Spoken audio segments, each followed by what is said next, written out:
ग्राहक हेच दैवत मानून सेवेत असलेल्या वागदे येथील आरवा एंटरप्राइजेसची ब्रँडेड विक्री आणि विक्रीतील सर्व सेवा हॅव्हल्स ब्रँडचे लॉयड एसी आणि अत्युच्च दर्जाचे जपानच्या शार्प ब्रँडचे एसी आता कणकवलीत उपलब्ध। एसी विक्री, दुरुस्ती आणि सर्व्हिसची विनम्र सेवा। लॉयड आणि शार्प ब्रँडचे AC, TV, fridge, washing machine उपलब्ध। फायनान्सच्या सुलभ हप्त्यांची सुविधा आणि वाजवी दर यासाठी अल्पावधीतच प्रसिद्ध असलेल्या आरवाय एंटरप्राइजेसच्या सिंधुदुर्ग जिल्ह्यातील पहिल्या लॉयड आणि शार्प गॅलरीला अवश्य भेट द्या। आमचा पत्ता आरवाय एंटरप्राइजेस, नाईक पेट्रोल पंप समोर, वागदे, कणकवली। संपर्क 9619 61 15 58 आणि 91 30 34 79 08। सिंधुदुर्गात वाढलेल्या अंमली पदार्थ, गोवा बनावटीच्या दारूबाबत युवा सेनेनं पत्रकार परिषद घेतली। यात अनेक मुद्द्यांवर भाष्यही केलंय। सिंधुदुर्ग युवा सेना आणि शिवसेना यांच्या वतीने आज आमची प्रेस आहे आणि त्याला युवा सेनेचे आमचे कुडा, मालवण, सावंतवाडी आणि त्या विभागाचे जिल्हा प्रमुख मंदार शेख साठ आहेत। कुडाचे तालुका प्रमुख आमचे योगेश दुधी आहेत, अमित राणे आहेत, गुरु पेडणेकर, धीरज मिस्त्री, गुरु आणि रोहित राणे आणि सर्वच आलेले पत्रकार यांचं मी स्वागत करतो। प्रथमतः ही प्रेस अशा संदर्भातली आहे की सिंधुदुर्गात तुम्हाला माहिती आहे की अंमली पदार्थांचा विळखा, अंमली पदार्थ असतील, त्यामध्ये ड्रग्स असेल, गांजा असेल, त्याचा विळखा मोठ्या प्रमाणात सिंधुदुर्ग जिल्ह्याला बसलेला आहे। आणि ह्या विळख्यामुळे आताची सिंधुदुर्गाची जी युवा पिढी आहे या विळख्यात अडकते की काय, याची खबरदारी आपण घेतली पाहिजे। आणि खरोखरच इतक्या मोठ्या प्रमाणात याचा सुळसुळाट झालेला आहे, त्याच्यावरती जर कठोर पावले उचलली गेली नाहीत तर पुढच्या येणाऱ्या सिंधुदुर्गातल्या युवा पिढीचं भवितव्य काय, हा प्रश्न या ठिकाणी उपस्थित होतो। खरं म्हणजे अंमली पदार्थ हे येतात कुठून, याचा एक जर सर्वे झाला तर ते सिंधुदुर्गाच्या बॉर्डरवरनं, गोवा बॉर्डरवरनं या ठिकाणी येतात, अशा पद्धतीची चर्चा या सिंधुदुर्गामध्ये आहे।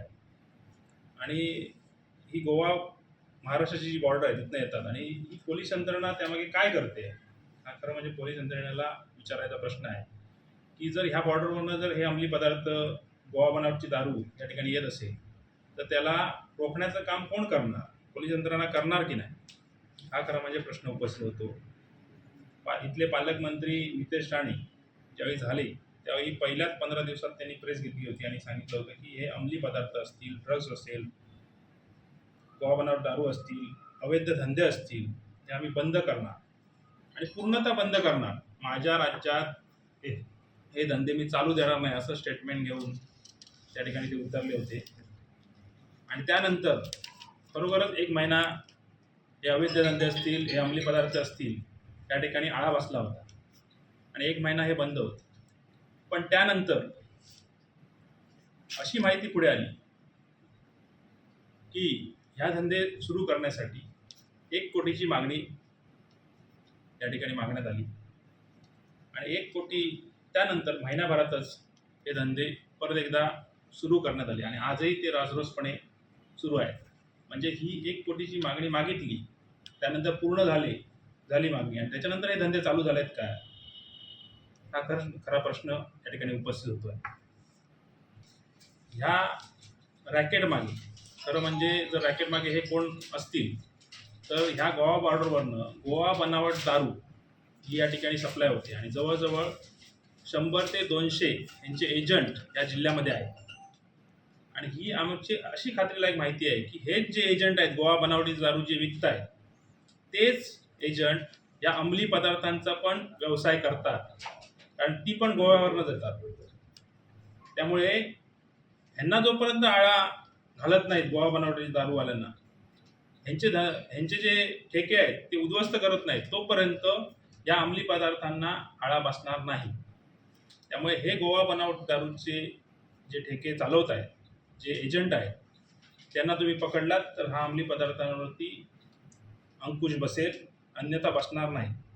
खरं म्हणजे ह्या युवा पिढीला वाचवण्यासाठी आम्ही सर्वच जण खरं म्हणजे लढाई केली पाहिजे. हा युवांना म्हणजे सिंधुदुर्गातली युवा पिढीच्या पाठीशी राहणं, त्यांच्यासाठी अंमली पदार्थांचं सेवन झालं नाही पाहिजे, अंमली पदार्थ हे थांबले पाहिजे, त्यांच्यासाठी लढाई करणं ही आमची सर्वांचीच जबाबदारी आहे. आणि ह्या लढ्यात आम्ही उतरणार आहोत.